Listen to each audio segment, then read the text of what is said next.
أعوذ بالله من الشيطان الرجيم بسم الله الرحمن الرحيم وبه نستعين إنه خير ناصر ومعين وصلى الله على سيدنا ونبينا محمد وعلى آله الطاهرين اللهم صل على محمد وآل محمد وعجل فرجهم اللهم انصر الإسلام والمسلمين واخذل الكفار والمنافقين وأيد حماة الدين وجيوش المسلمين وعساكر الموحدين اللهم اشغل الظالمين بالظالمين واجعلنا بينهم آمنين سالمين السلام عليك يا بقية الله السلام على المهدي وعلى آبائه الطاهرين السلام عليكم جميعا ورحمة الله وبركاته.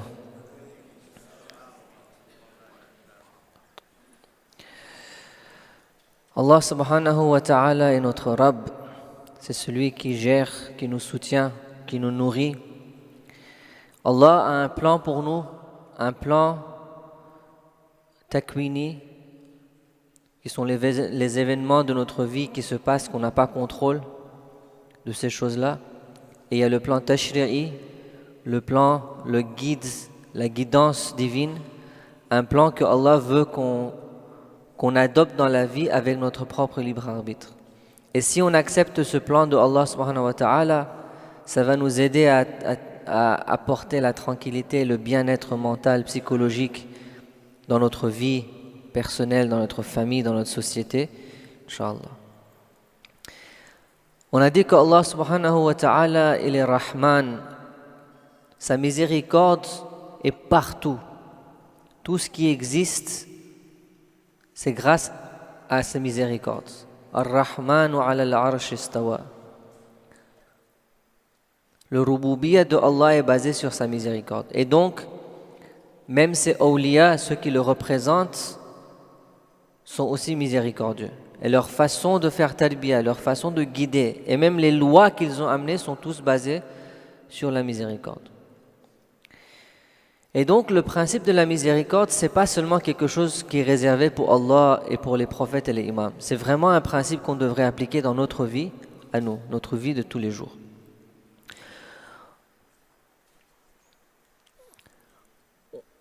Muhammadun Rasulullah walladina ma'ahu ashidda'u 'ala al-kuffar ruhama baynahum. C'est le verset qu'on a discuté hier, que les mu'minines, ils sont sévères contre les ennemis, mais entre eux, ils sont rahim. Le hadith nous dit Ar-Rahimuna yarhamuhumur Rahman. Ceux qui sont miséricordieux envers les autres, Allah sera miséricordieux envers eux. Irhamu man fil ard. Soyez gentils, soyez miséricordieux envers les gens qui sont sur terre, envers les gens autour de vous. Yarhamukum man fis sama. Celui qui est dans les cieux aura miséricorde sur vous.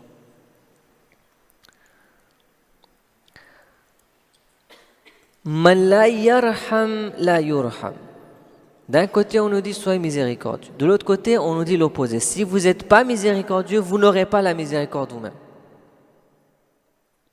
C'est le système il est basé sur ça. C'est le OS de l'univers. C'est un MOS, Miséricorde Operating System. Si on montre la miséricorde envers les autres, on reçoit le même. Si nous on n'est pas miséricordieux, la yurham. La yaghfir, la yughfar lah. Si on ne pardonne pas, on ne sera pas pardonné. C'est partie du système. C'est comme ça que ce monde a été créé. Et donc c'est très très très important que dans notre vie de tous les jours, on exprime cette miséricorde. Et on doit chercher les endroits où il faut exprimer cette miséricorde. Par exemple, le hadith nous dit « Irham as-saghir ». Par exemple, envers les petits, les enfants. Soyez miséricordieux envers les enfants.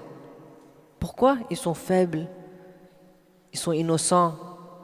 Ils méritent qu'on soit gentil avec eux. Ils méritent qu'on ne soit pas trop sévère envers eux. Irham as-saghir. Ne soyez pas trop sévère envers les enfants. Oui, c'est vrai, parfois ils dérangent, ils font des bêtises, ils crient, ils ne nous laissent pas dormir, On veut faire ibadat, ils ne nous laissent pas faire ibadat. Ils font beaucoup de bruit. Mais c'est un petit, c'est un enfant. Le système a été créé tel qu'un enfant fait du bruit. Qu'un enfant ne comprend pas qu'il faut se taire, qu'il faut s'asseoir sur une place. Donc l'enfant, il va faire du bruit. On dit « Irham as-saghir ». Attention, soyez gentils envers eux. Même si vous voulez les discipliner, disciplinez-les avec la gentillesse.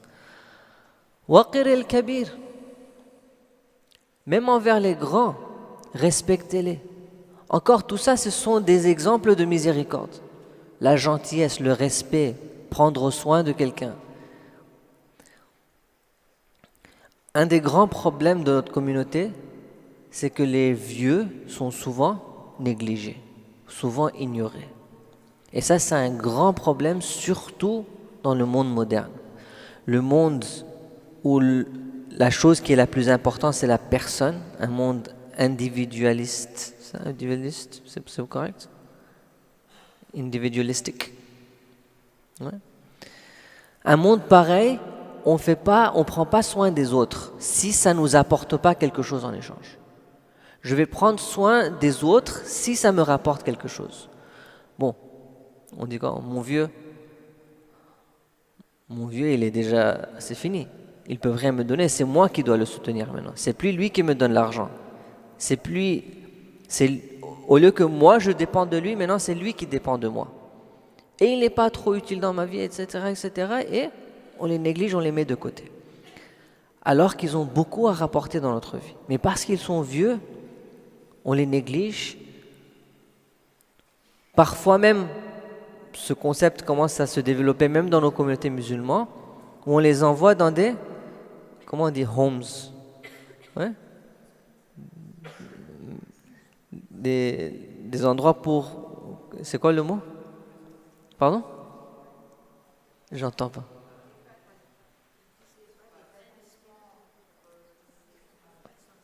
Voilà, ok. Donc maintenant, ça vient même dans notre culture et dans notre communauté. Alors que ça, c'est pas forcément quelque chose que l'islam serait d'accord avec. Dans certains cas, c'est nécessaire. Mais l'islam nous parle de prendre soin des vieux, de prendre soin de nos parents, de les respecter, de les garder contents. Les grands-parents aiment voir leurs petits-fils, leurs petits-enfants grandir, jouer avec eux. Ça leur amène du plaisir.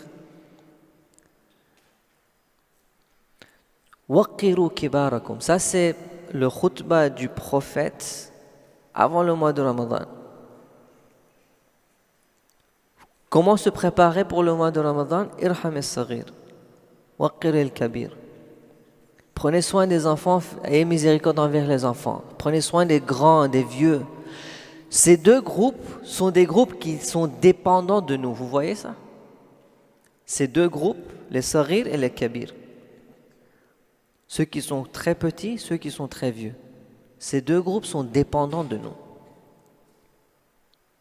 De la même façon que nous, on dépend de Allah et on veut qu'Allah soit gentil avec nous. Ilahi la tu'addibni bi'uqubatik. Ne me discipline pas avec ta punition. Ne sois pas sévère envers moi. Je sais, je fais des erreurs. Aie pitié de moi. Ne sois pas trop sévère. On dépend de Allah. Quand on dépend de Allah, on espère qu'il nous traite gentiment, qu'il nous traite avec beaucoup de rahma. Mais nous, comment est-ce qu'on traite les gens qui dépendent sur nous? Nos enfants et les vieux. Normalement, on ne les donne pas le respect, on ne les donne pas l'attention, on les voit comme des gens qui limitent notre vie, alors qu'ils méritent qu'on leur donne plus d'attention. Ça fait partie du akhlaq islamique, ça fait partie de la spiritualité islamique. Quand vous demandez à quelqu'un comment je me rapproche de Dieu, beaucoup de gens disent comment je fais le irfan, c'est dans ces choses-là. La spiritualité, c'est pas seulement dans les doigts et dans les zikrs. Si je ne peux pas tolérer une vieille personne dans ma maison, si je ne peux pas tolérer le fait que s'ils sont âgés, ils ont des douleurs, ils ont leurs propres problèmes de santé, que ce soit mental, que ce soit physique, Et à cause de ça, ils n'ont pas de patience. Leur niveau de tolérance est très bas, donc ils se frustrent rapidement. Ils vont peut-être dire des choses qu'ils ne sont pas supposés dire. C'est dans des situations pareilles qu'on doit apprendre à se contrôler, à garder le respect, à ne pas se fâcher, à prendre soin de ces mêmes personnes qui sont en train de nous engueuler. C'est là qu'on crée cette proximité avec Allah. C'est ça la spiritualité. C'est ça qui nous élève. Une personne qui fait beaucoup de dhikr, qui fait beaucoup de dua, beaucoup de namaz, mais qui ne prend pas soin de ces deux groupes qui dépendent de nous. Man la yarham, la yurham. Vous traitez ceux qui dépendent de vous comme ça, regardez comment Allah va vous traiter. Juste pour vous apprendre. Pour vous réveiller un peu.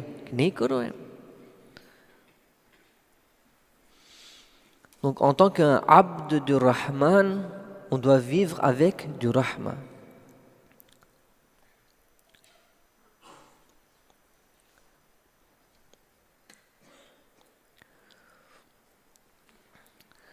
Un jour, Rasulullah était en train de prier namaz. Imam Hassan était dans ses mains. Il a commencé à prier namaz et jamaat. Il a mis Imam Hassan du côté. Il prie son namaz. Ses compagnons sont derrière lui, en train de prier derrière lui. Tout à coup, dans un des sajdas, cette personne-là, je pense qu'il s'appelle Anas, il dit, je réalise que le prophète est en train de prolonger son sajda. Et il a continué, et il a continué, il a continué, jusqu'au point où j'ai dû lever ma tête pour voir. Après le namaz, je suis allé chez le prophète, j'ai dit, mais qu'est-ce qui s'est passé? Tu as prolongé ton namaz? Est-ce que tu as eu un wahi? Tu as une révélation pendant le... Ah, c'est la spiritualité, le irfan et tout ça. Est-ce que tu as eu une révélation pendant ton sajda? Le prophète dit, non, ce n'était pas une révélation. Mon fils... Lam yuha ilayya, walakina ibni, mon fils, il est monté sur mon dos et je ne voulais pas le faire descendre. Donc j'ai continué mon sajda.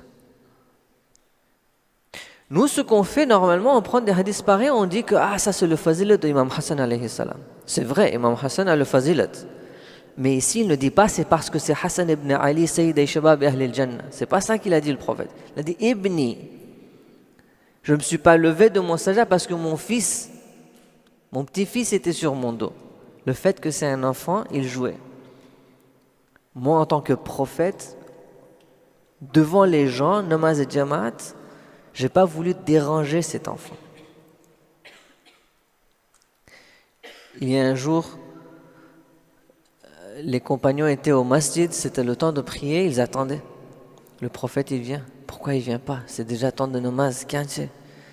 Je pense que c'est Bilal qui a décidé, je vais aller chercher le prophète. Il va vers la maison du prophète et en chemin, il voit le prophète en train de jouer avec les enfants. Il est à 4 pattes.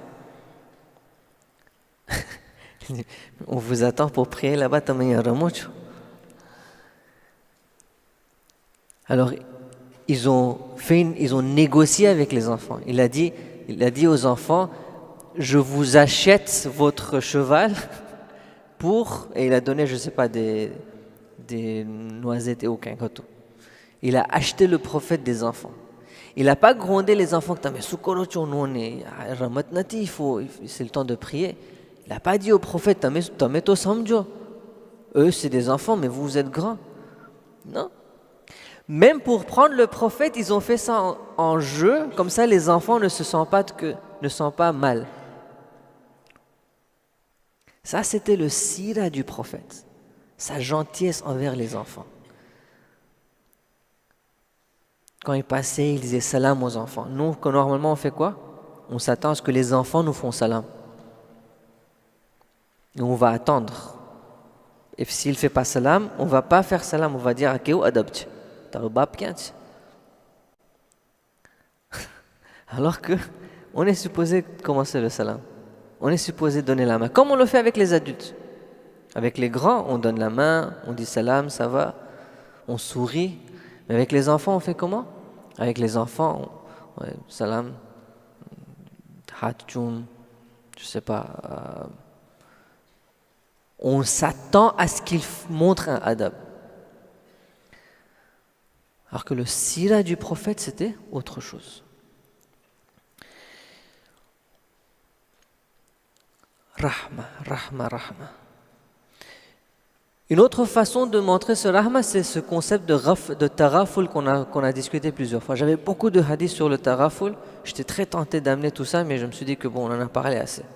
J'ai amené un seul hadith. Imam Baqir alayhi salam, Salahu sha'ni nas at-ta'ayushu wa at-ta'ashuru mil'u mikyal. J'ai choisi ce hadith, c'est un très beau hadith. Les gens doivent habiter ensemble. On habite dans une société, tout le monde a une personnalité spécifique. On a des défauts, on a des qualités, on a des façons différentes de parler, de penser, de réfléchir. On sent différent, on est différent dans tout. Notre visage est différent, tout est différent. Il faut apprendre à vivre ensemble. Même si on a des différences, même si on ne s'aime pas trop, on n'aime pas cette personnalité, j'aime pas cette tête-là, j'aime pas ça, c'est pas grave, c'est la société, il faut vivre ensemble. Si une société veut vivre ensemble, qu'est-ce qu'il faut faire? Il faut apprendre à ignorer ces aspects que j'aime pas. C'est ça qui est la base de la vie sociale. Salahu sha'ni nas at-ta'ayushu wa at-ta'ashur mil'u mikyal. Thulthahu fitan wa thuluthu taghaful. Bon, il y a le côté de l'intelligence, la réflexion, comprendre, la compréhension, ça nous permet d'éviter les malentendus, de ne pas se juger sans preuve, sans raison. Donc 2/3 c'est la réflexion, 1/3 c'est le taraful. C'est de dire que je vais ignorer ses erreurs, je vais ignorer le côté de cette personne qui ne me plaît pas. J'aime pas le fait qu'il parle comme ça, mais c'est pas grave. Il a d'autres qualités, on ignore ça. J'aime pas le fait qu'il,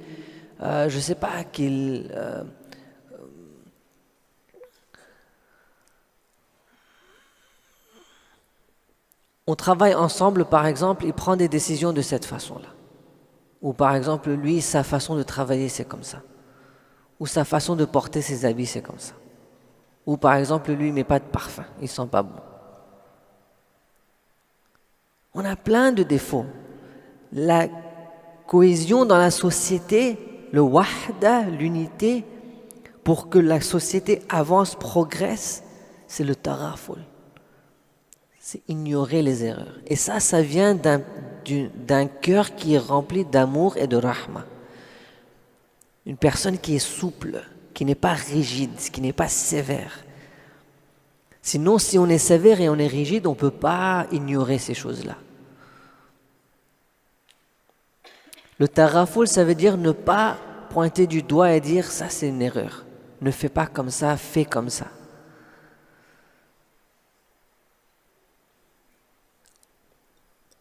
Normalement, on n'est pas supposé pointer du doigt et dire aux gens leurs erreurs, sauf dans certaines situations-là, et d'une façon très spécifique. Par exemple, vous connaissez tous l'histoire de l'homme qui faisait wudu et il le faisait mal. Imam Hassan et Imam Hussein ont remarqué, il fait mal le wudu. Il n'est pas allé le dire, ne faites pas comme ça, faites-le comme ça. Ils ont réfléchi, comment je fais pour faire comprendre à ce monsieur qu'il ne fait pas le wudu correctement sans qu'il se sente blessé, sans le faire directement. Comment je le fais indirectement? Et ils ont trouvé une idée, ils ont dit à l'homme, regardez, je fais le wudu, vous allez me dire si c'est correct ou pas, et il a réalisé. Donc on ne dit pas, n'aidez pas les gens à se corriger. Et la façon dont on le fait, ça doit être une façon correcte. Et c'est quoi cette façon? C'est une façon qui n'amène pas le jugement, où on ne blesse pas les gens. La meilleure façon d'apporter un changement dans la vie des gens, d'après le talbiyat islamique, c'est de créer des modèles. Role modeling en anglais. Ça, c'est un concept très très important. On le voit dans le Coran. Et le vrai changement, ça vient à travers ça. Donc déjà, première raison, c'est que c'est une méthode indirecte. Vous vous rappelez, on a dit, on ne peut pas forcer les gens, ça doit venir de dedans. Le role modeling, ça permet à une personne de suivre quelqu'un parce qu'elle le veut. C'est une façon indirecte de convaincre une personne de faire quelque chose. C'est lent, ça prend du temps.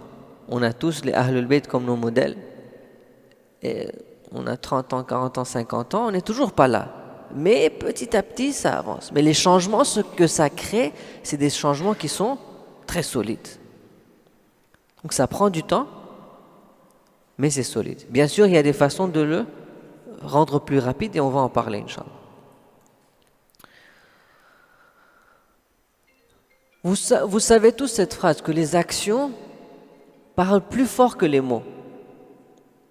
Et ça, c'est un avantage du role modeling. Un jour, une personne de Cham est venue, il a vu Imam Hassan alayhi salam. Vous savez, les gens de Cham, ils étaient influencés par Muawiyah. Et donc, ils n'aimaient pas les Ahlul Bayt, ils faisaient l'a'n sur les Ahlul Bayt. Cette personne de Cham voit Imam Hassan et il commence à le maudire. Il commence à dire des insultes et tout ça. Imam Hassan, il écoute, calmement. Quand le gars, il a fini, il lui dit, ça a l'air que c'est un étranger ici, tu n'es pas de cette ville. Est-ce que tout va bien? Est-ce qu'il te manque quelque chose? Est-ce que tu as besoin de quelque part où dormir? Tu as besoin d'habits, tu as besoin de nourriture, tu as besoin de ça, tu as besoin de ça. Et le gars, il se demande là, moi je viens de l'insulter et le maudire, et lui, il est en train de me demander si tout va bien et si j'ai besoin d'aide. Imam Hassan ne l'a pas dit, vérité même si je ne suis pas imam, je suis un musulman, même si je ne suis pas musulman, mais je suis être humain, et un peu de respect. Rien de tout ça. Pas de majlis, non, rien. Tu as besoin d'aide? Avec un grand sourire. Regardez le changement que ça a créé dans cette personne. ثم قال أشهد أنك خليفة الله في أرضه. Il a réalisé que ça, c'est pas quelque chose de normal. أنك خليفة الله في أرضه. الله أعلم حيث يجعل رسالته. Allah, il sait vraiment, Allah sait où il met son risala. Je viens de réaliser que toutes ces années, on m'a menti à propos de toi. Tu n'es pas ce qu'on a dit. Allah, c'est vraiment, il sait où il met son risala. Et puis, il est devenu un shi'a de Imam Hassan. وَكُنْتَ أَنْتَ وَأَبُوكَ أَبْغَضَ خَلْقِ إِلَيَّ وَالْآنَ أَنْتَ أَحَبُّ خَلْقِ إِلَيَّ. Avant, vous, toi et ton père, je vous détestais le plus dans ce monde. Maintenant, je vous aime le plus dans ce monde. Comment il a amené ce changement dans le cœur de la personne? À travers ses actions, à travers son comportement, à travers son sourire, à travers sa manière de le parler.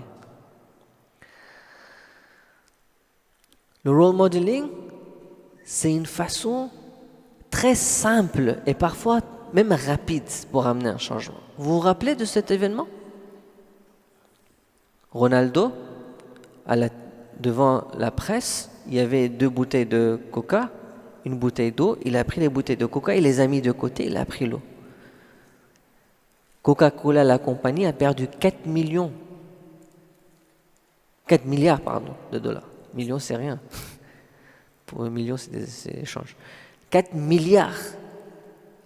Pourquoi? Parce que les gens qui aiment Ronaldo, disent, si Ronaldo, il ne va pas boire le Coca-Cola. Bon, c'était quoi sa raison? Est-ce que c'était le boycott ou c'était la santé? Moi, je ne sais pas. Mais si Ronaldo, mon star, lui, il ne va pas boire, moi, je ne vais pas boire. Comme ça. 4 secondes. Quand on a quelqu'un qu'on respecte, qu'on aime, on est prêt à la suivre, on ne va pas demander pourquoi, on ne va pas demander comment, on va faire exactement ce que la personne elle fait. C'est ça l'impact et l'avantage du role modeling. Que tu trouves quelqu'un qui fait des choses, tu le copies même si tu ne comprends pas pourquoi. Nous, on essaye d'éduquer les gens, de les faire comprendre et tout ça, c'est très bien, c'est important. Mais parfois, tout ça peut se faire juste en créant un modèle. Et ça, c'est la méthode coranique. C'est exactement ce que le Coran essaie de faire. لقد كان لكم في رسول الله أسوة حسنة لمن كان يرجو الله واليوم الآخر. Et vous allez voir dans le Coran, il y a des exemples de prophètes après prophètes, des exemples de femmes de prophètes, celles qui sont bien, celles qui sont mauvaises. Il y a des exemples de rois, il y a des exemples de mu'minin, il y a plein d'exemples dans le Coran de personnes qu'on peut suivre. Il y a Talut, il y a l'autre, il y a plein de gens. Allah utilise ce modèle, cette méthode de tarbiyah qui est de créer des modèles pour nous. Regarde comment cette personne elle a agi, regardez comment elle a fait, suivez-le. Le but du Coran et des histoires coraniques, c'est pas de nous apprendre le tarikh, l'histoire. C'est de nous donner une perspective de la vie de ces gens qui va nous aider à changer notre vie, si on suit exactement ce qu'ils faisaient. Et le Coran nous donne l'exemple de modèles qu'il ne faut pas suivre. ضرب الله مثلا للذين كفروا امرأة نوح وامرأة لوط. Donc les modèles peuvent nous prendre des deux côtés, positif ou négatif. Allah nous introduit des modèles qu'on doit suivre et il nous introduit aussi les modèles où on apprend à ne pas faire les mêmes erreurs que ces gens ils ont fait. Et il y a beaucoup de leçons à tirer de là.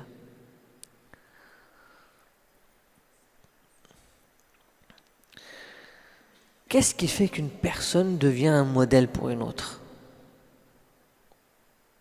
Ça, c'est une question très importante.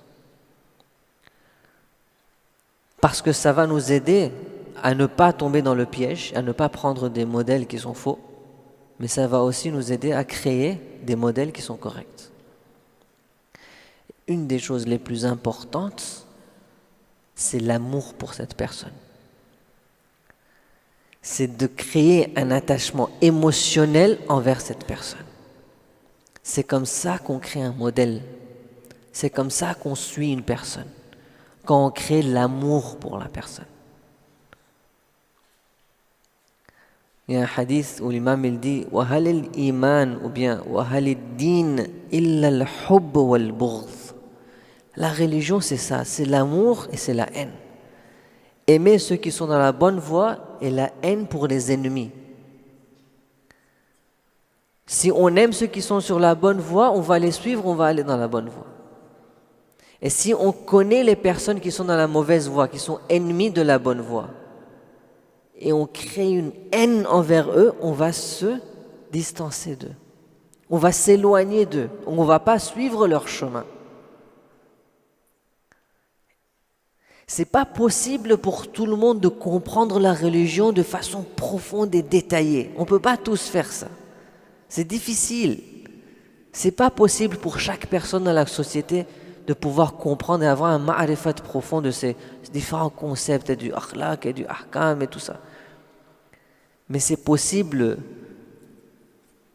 de créer un modèle qui représente toutes ces valeurs, la présenter aux gens d'une façon que les gens aiment cette personne et c'est bon. Toute la communauté va la suivre et c'est fait. Mission accomplie. On suit ceux qu'on aime.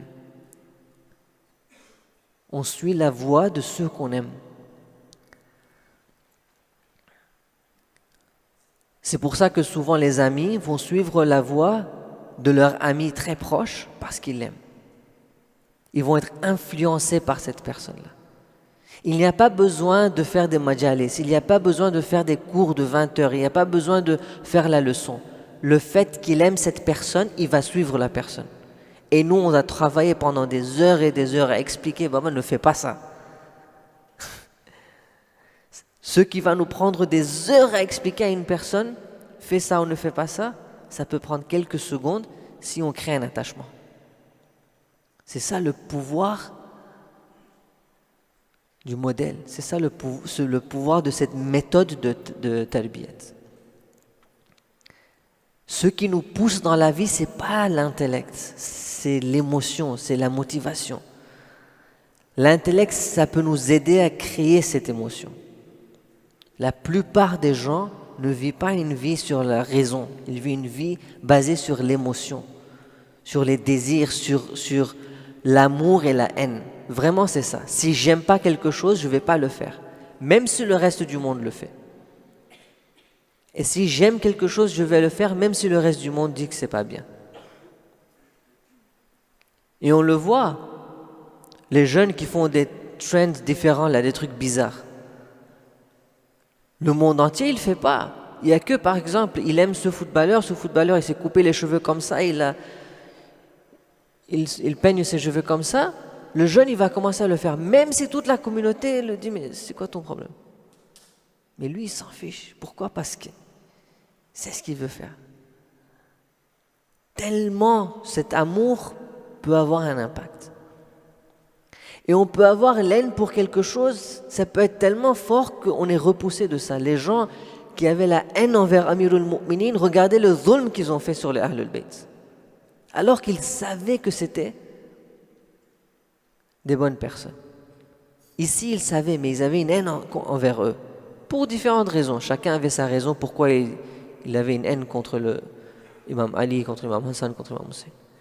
Bien que le aql, il dit, cette personne c'est le petit-fils du prophète, il faut le respecter, je vais aller en enfer, mais l'haine ne le permettait pas de suivre la bonne voie.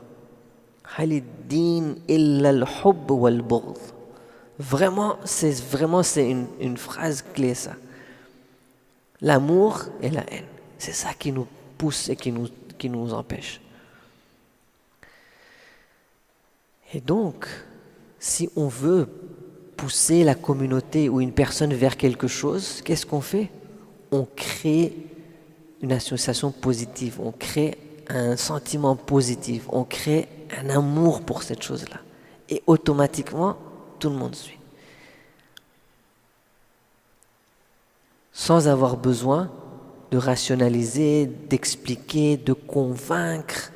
Il n'y a pas besoin de tout ça. Oui, il faut expliquer, convaincre pour éduquer, pour avoir une compréhension. Mais ça, c'est une stratégie long terme. Mais quand on veut une stratégie pour encourager les gens à prendre une voie, on crée un modèle, on crée un attachement, de l'amour pour cette chose-là. قُلْ إِن كُنْتُمْ تُحِبُّونَ اللَّهَ فَاتَّبِعُونِي. Si vous avez l'amour pour Allah, suivez-moi. L'amour, ça pousse vers l'action.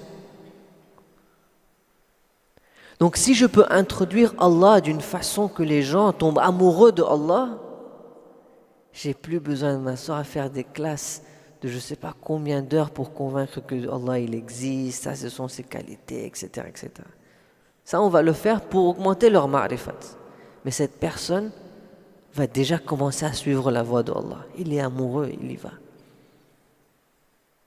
Il est prêt à sacrifier tout pour Allah, pour la religion. In kuntum tuhibbuna Allah fattabi'uni. Et c'est pour ça que, par exemple, quand une personne dans sa vie a certaines difficultés, par exemple, il est attaché à certaines choses. Disons qu'il a une relation haram et maintenant il veut sortir de cette relation haram. Mais quand il sort de la relation, il ne se sent pas bien ou elle ne se sent pas bien, que la personne me manque beaucoup. Ou bien que ce soit une relation, par exemple, halal, mais par exemple la personne est décédée. Maintenant la personne lui manque beaucoup. Comment on fait pour remplir ça? On nous apprend à remplacer tout ça par l'amour de Allah. Il y a seul l'amour de Allah qui peut nous faire oublier tout ça. Tout ça, c'est des attachements qui vont nous pousser vers cette personne-là. Si je remplace avec l'amour de Allah, je vais aller vers Allah lui-même. Maintenant, ce concept que je suis en train de vous dire, c'est un concept coranique. Mais on n'est pas les seuls à comprendre ça. Nous, on nous a expliqué il y a 1400 ans, même avant, mais on n'a pas pris ce concept au sérieux. Mais vraiment, on n'a pas pris ce concept au sérieux. Là, peut-être vous vous dites que oui, on sait tout ça. Le problème, c'est qu'on sait, mais on ne l'a pas pris au sérieux. Nos ennemis ont pris ça au sérieux. Aujourd'hui, la guerre des médias, c'est ça. c'est que Hollywood, Disney ont créé des modèles pour nous et pour nos enfants. Eux, ils n'ont pas besoin de nous faire des majalis sur le féminisme, sur le pluralisme, sur le capitalisme, sur la démocratie, sur les droits de l'homme, sur tout ça. Eux, ils n'ont pas besoin de faire ça. Qui a fait des dars là-dessus? Mais on est tous croyants en ces idéologies. Comment ils ont fait ça? Tout simplement. Dessins animés, jeux, films, ils ont créé des modèles. Aujourd'hui, il n'y a pas besoin d'expliquer, par exemple, à une fille, c'est quoi ton objectif dans la vie. On lui a créé un dessin animé où la fille va aller vers quelque chose. C'est une fille qui a du succès dans, par exemple, ces choses-là. L'enfant, il regarde ça, il veut suivre ça.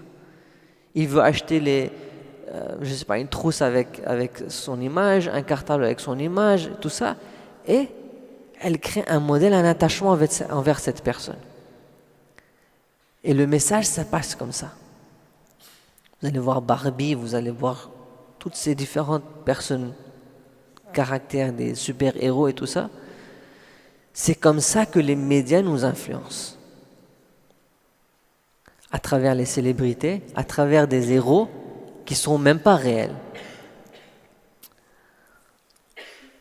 Et quelles sont les valeurs? C'est les valeurs matérielles. C'est la force physique.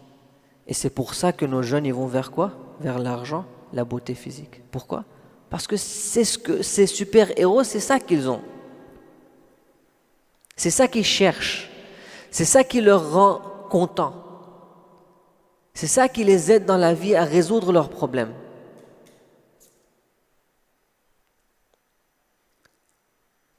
C'est pas le bon akhlaq qui a aidé Batman. C'est son argent. Il est cool parce qu'il a une belle voiture, il peut aller vite. Et c'est ça qui nous intéresse. Souvent, c'est même des modèles fictifs, donc c'est même pas possible de les suivre, de les imiter. Dans certaines choses, c'est pas possible de les imiter. Donc c'est qu'un espoir qu'on ne peut jamais atteindre. Alors que les modèles islamiques, ce sont des modèles qui sont réels, qu'on peut vraiment atteindre, on peut devenir comme eux. Mais les médias ont pu présenter leurs modèles à notre communauté, à nos enfants. Nous, on n'a pas pu présenter nos modèles. Et donc, eux, ils ont l'influence jusqu'à chez nous. Dans notre maison, ils sont là à éduquer nos enfants à notre place. Tellement ces choses sont devenues normales pour nous. Parce qu'on les regarde tout le temps, on est exposé à ça tout le temps. Mais quand on parle de Ahlul Bayt, par exemple, quand on parle des prophètes, c'est pas intéressant. On n'a pas créé un lien d'amour et positif envers nos prophètes, envers nos imams, envers nos ulama, envers les shuhada. Il n'y a pas ça envers les compagnons. On ne connaît même pas les noms.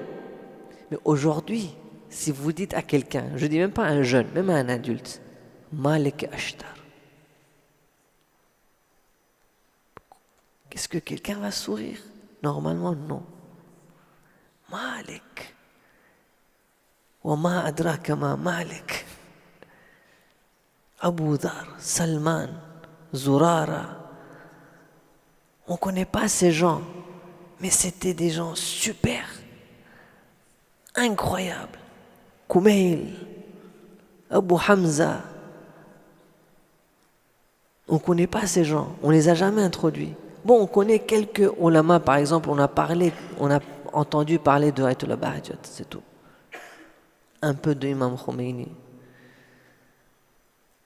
Nos modèles, nos super-héros qui sont des vrais héros, on ne les connaît pas. On ne les a pas introduits à notre communauté. Aujourd'hui, une des raisons pourquoi les jeunes dans la République islamique sont tellement motivés, c'est parce qu'ils ont cette compréhension. Ils ont des modèles. Ils ont les shuhada. Là-bas, les shuhada, c'est quelque chose de très grand. Ils ont des livres à propos de ces shuhada, la vie de ces shuhada. Shahid Ibrahim Hadi, Shahid Chamran, Shahid Mahdi Bakiri. Vous lisez leur vie, ça vous motive, ça vous dit je veux être comme ça. Shahid Ibrahim Hadi, c'était un jeune homme, 24 ans, costaud, il allait faire du sport. Il y a une histoire à propos de Shahid Ibrahim Hadi. Un jour, il allait vers la salle de sport et quand il est rentré dedans, un de ses amis vient et lui dit que Ibrahim, t'as vu, il y a 2 filles qui te suivaient là. T'as de la chance, hein? Et cache, nous aussi, on était comme toi. Et Ibrahim Hadi se demande, attends un peu, il y a des filles qui me suivent. Il était vraiment costaud, il était fort. Le lendemain, il vient à la salle de sport, il est en train de porter des habits plus grands, 2 tailles plus grandes. Il n'a pas amené un sac de sport, il l'a mis dans un sachet et il est venu comme ça. Tout le monde a commencé à rigoler. Mais qu'est-ce que tu fais? Il a dit, mais non, je suis fort, mais si je vais montrer ma force et je vais m'exposer au guna, je ne veux pas ça. Je ne veux pas m'exposer au guna. Donc dès ce jour-là, il ne portait plus les chemises, les t-shirts serrés, les sacs de sport et tout ça. Il venait avec des chemises, avec un sac, sachet dans sa main, c'est tout. Maintenant, vous lisez à propos d'un jeune homme de 20 ans, 24 ans comme ça, son histoire, comment il gagnait les compétitions, comment pour Allah, il laissait les autres gagner la compétition. Comment il s'entraînait et puis, par exemple, la finale, il n'y allait pas. Pourquoi? Parce que je ne voulais pas avoir du takabur. Je voulais être fort, mais pas pour gagner et montrer aux gens que je suis fort, juste pour Allah subhanahu wa ta'ala. Et vous lisez des histoires pareilles, ça peut inspirer un jeune. Ça le motive. Ça lui donne quelque chose, un exemple de ce qu'il peut être lui aussi. Quand vous voyez la vie des ulama, comment eux ils faisaient. Donc vous voyez, ça c'est une méthode de tarbiyah sans devoir donner des leçons tout le temps. On crée des modèles pour les gens. Et un des modèles les plus importants, et je finis avec ça, c'est soi-même devenir un modèle. Nous-mêmes, on devrait essayer de devenir un modèle. Parce que je suis père de famille. Je veux que mes enfants suivent mon chemin. Je suis professeur de madrasa. Je veux avoir un impact positif envers les enfants. Je suis dans un comité de la communauté. Les gens doivent me voir et dire que ça représente l'Ahlul Bayt, je veux être comme ça. Je suis un alim dans la communauté. Je veux être un alim que les gens peuvent dire que oui, c'est ça. Lui, il représente l'islam. Si je suis médecin, je veux que les gens que c'est un médecin mu'min. Si je suis ingénieur, les gens ils voient un ingénieur mu'min. Comment il peut être ingénieur et aussi être musulman pratiquant? On a tous la capacité de faire ça. Et quand on devient modèle nous-mêmes, on peut avoir des influences positives sur les gens sans devoir parler. Donc tous ces jours qu'on est en train de dire il faut être souple, il ne faut pas être rigide, il ne faut pas dire aux gens ne fais pas ça, fais ça, c'est pas pour dire qu'on les laisse faire. C'est pour dire qu'il y a d'autres méthodes d'influencer les gens, des méthodes indirectes, qui ont beaucoup plus d'impact. Leur impact est beaucoup plus profond. L'impact va durer beaucoup plus longtemps. C'est vrai que c'est un peu long. Ça va prendre un peu de temps. Mais l'impact, il est beaucoup plus fort. Et c'est là où vous avez une révolution dans une communauté où il y a des mu'minines qui sont prêts à sacrifier leur vie et tout ce qu'ils ont pour Allah subhanahu wa ta'ala. Parce qu'ils sont motivés. Donc ça, c'est quelque chose qu'on devrait réfléchir. Comment est-ce que je peux être un modèle dans ma vie à moi? Un modèle, bien sûr, c'est d'abord d'appliquer cet islam dans ma vie. Quand j'arrive à le faire dans ma vie, je pourrai influencer les autres. Wa sallallahu ala sayyidina Muhammad wa ala alihi at-tahirin. Allahumma salli ala Muhammad wa ali Muhammad wa ajjal faraj.